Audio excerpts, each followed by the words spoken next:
Why, yes, we've got 5 brand new open world games you guys have got to check out. Some of them are dedicated to city building during the medieval times. Then we've got more futuristic open world games and even open world games in World War I. So guys, let's begin the countdown. And if you do want to skip ahead to the open world game you seek, see the description below. There will be information on the game you're interested in, and also you could skip ahead forward. So let's do this. And we're going to start out with Northern Shadow, which is being described as an upcoming open world sandbox RPG with none other than city building elements.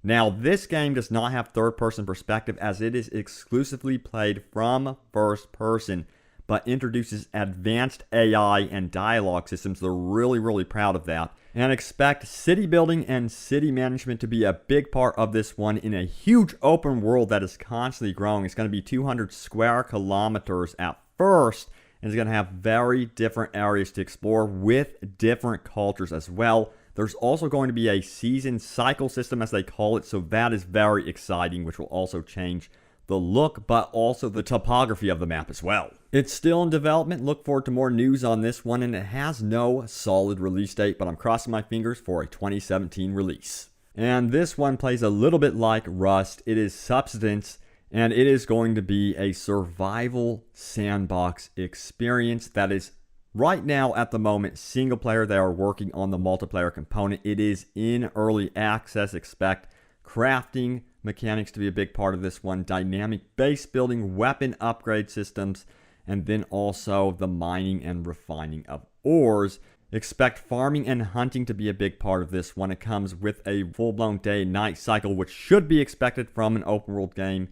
But of course, this is a survival game, so expect that day and night cycle to really matter, as temperature will change based on the time of day and your altitude on the land, which is really cool. So the higher you go up, expect it to be colder and colder.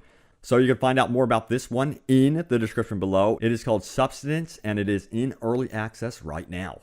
So I really do love the art style of this one. It is kind of futuristic fantasy, if you will.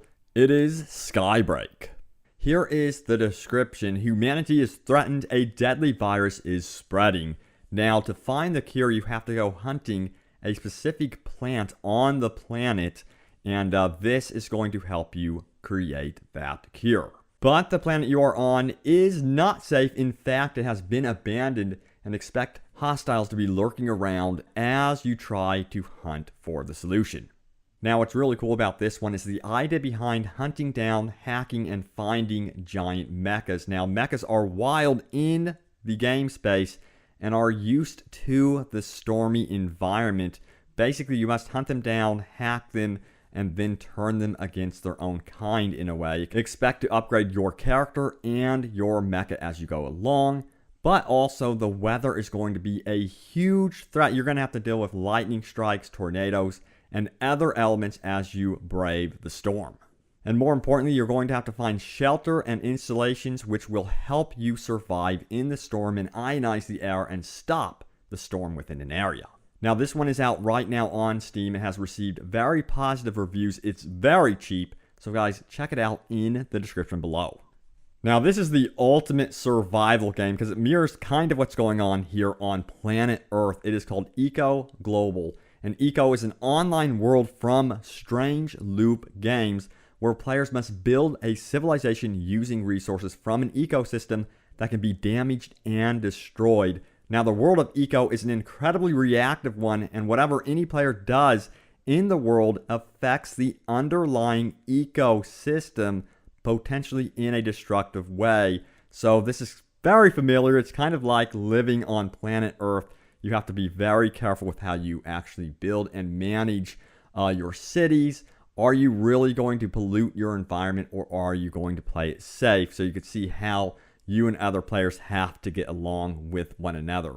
The biggest thing is expect trolls to be a very real thing in this one. You're going to have to learn to deal with them. It's very, very reminiscent of what goes on in modern day life, guys. So it should be a lot of fun. Check it out, guys. Once again, it's called Eco, and it's available only on PC at the moment. Now, reported on this one, it is called Badiya, and it is now going to be in early access as of November 11th. So this is your chance to try an open world World War I game. I'm very curious to see how it is shaping up. Again, it is going to be in early access.